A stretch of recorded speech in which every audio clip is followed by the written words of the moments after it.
Ah, on aurait eu l'air bien con. Même si on avait couru, on aurait loupé notre vol, je pense.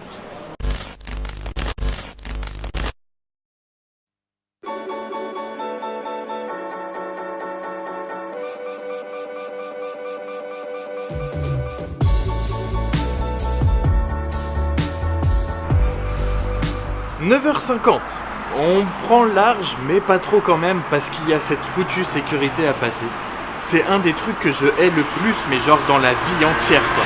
La sécurité à l'aéroport, pour moi, c'est quelque chose d'inconcevable. C'est juste super chiant. Ça sert pas à grand chose au final. Et ça prend un temps fou. Et donc là, pour y aller, on prend 2 bus. Alors on a l'avion à 12h30, c'est pour ça que je dis qu'on prend large un peu quand même, hein. Mais il y a 2 bus pour y aller. Ça aurait été bien plus pratique d'y aller en voiture. Mais le parking, c'est pareil, ça coûte cher, hein, quand même. Et malheureusement, je pourrais pas voir vos suggestions. En fait, j'ai réfléchi parce que le vlog d'hier, donc là on est vendredi pour moi au moment où je vous parle, donc le vlog sortira qu'à 18h, je serai déjà sur place, donc vous aurez peut-être déjà vu où on est. Enfin, mais j'ai hâte de voir quand même ce que vous avez, à quoi vous avez pensé, parce que ça peut donner des idées. 1 heure de bus pour aller à l'aéroport. Alors c'est pratique d'avoir un aéroport à côté, mais c'est pas pratique de s'y rendre quand même.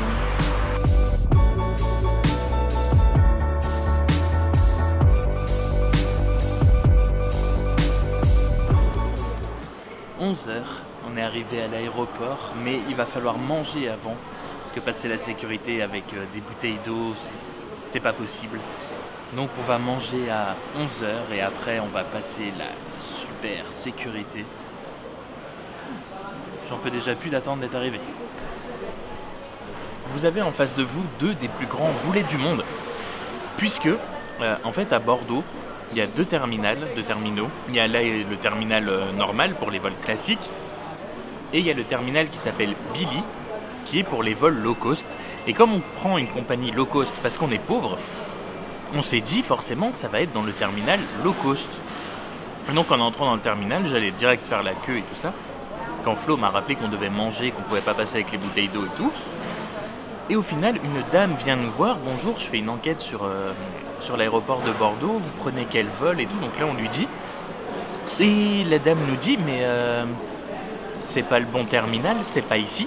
Donc au final, si on m'avait écouté, on aurait passé la sécurité, mais pas au bon terminal, ce qui aurait pu très très mal finir. On aurait couru. Ah, on aurait eu l'air bien con. Même si on avait couru, on aurait loupé notre vol.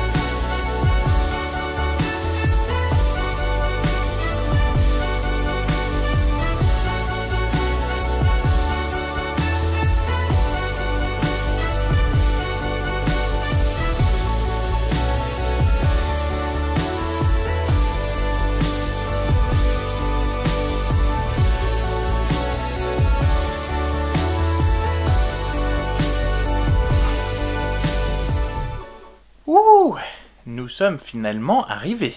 Mais où sommes-nous arrivés? Vous l'aurez vu certainement en Espagne, mais où en Espagne? Madrid. Alors j'ai essayé, on voit pas bien, je vous montre juste après, mais on est donc à Madrid pour 4 jours, donc de vendredi à lundi. On est venu là en grand week-end parce que c'est la ville qu'a toujours voulu visiter Flora, donc depuis le collège. Donc ça y est, on y est, 4 jours à Madrid, on est dans un hôtel. Alors certes, on a une vue pourrie.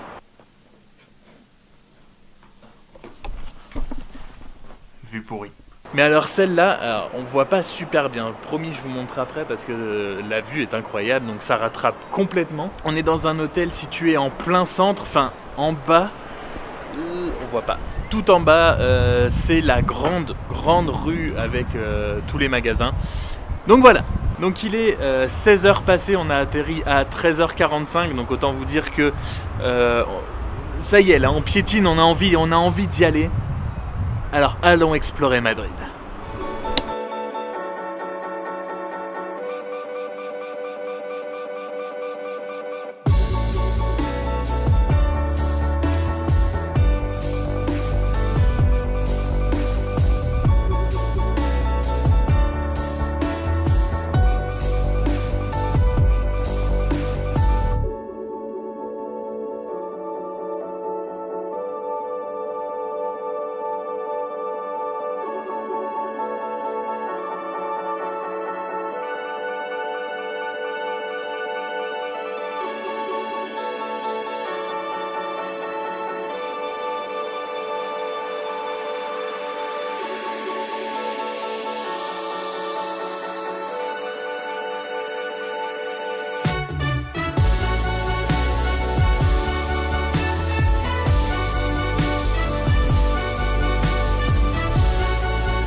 Ouh 8h moins 20, on a fait déjà un bon petit tour.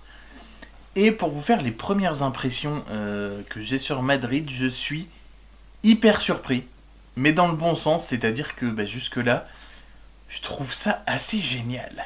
Je sais pas combien il y a d'habitants à Madrid, j'arrivais pas du tout à voir à peu près la superficie que ça pouvait représenter, par exemple par rapport à Paris ou quoi que ce soit. Mais alors, on est tombé en jour férié, ils avaient déjà un jour férié, donc jeudi, donc hier pour nous, et aujourd'hui vendredi, donc ça leur fait 2 jours consécutifs de férié, et il y a un monde, mais fou, tout est hyper animé, on est passé dans des quartiers... ça donne vraiment l'impression qu'il y a une âme dans la ville. Il y a énormément de petits commerces indépendants où il y a toujours du monde dedans. Les bars, c'est pareil, il n'y en a pas un qui fait cheap ou vraiment qui donne pas envie d'y aller, qui a l'air à l'abandon ou quoi. Les magasins, pareil, il y a toujours du monde dedans. C'est fou, il y a du monde partout. Les illuminations, c'est pareil, il y en a partout et on sent vraiment Noël qui arrive. Enfin, je suis vraiment hyper agréablement surpris. Et alors, vous avez vu les images, on est tombé sur un espèce de petit marché couvert qui me fait penser au Chelsea Market de New York, où il y a plein d'espèces de petits restaurants-bars qui se côtoient, qui sont tous les uns à côté des autres, avec la musique à l'intérieur et tout, hyper industriel, avec du bois. Tout ce que j'adore, cet endroit est dingue. J'ai l'impression qu'il y a 50 000 photos à faire là-dedans. Va vraiment falloir qu'on y retourne dans ce truc, même pour manger, parce que c'est le genre d'endroit que j'adore. Et on fera le reste demain, parce que là on va se prendre un petit peu de temps pour nous, se poser un petit peu, aller manger ce soir, traîner, mais tout seul, comme ça. Vous verrez demain, maintenant.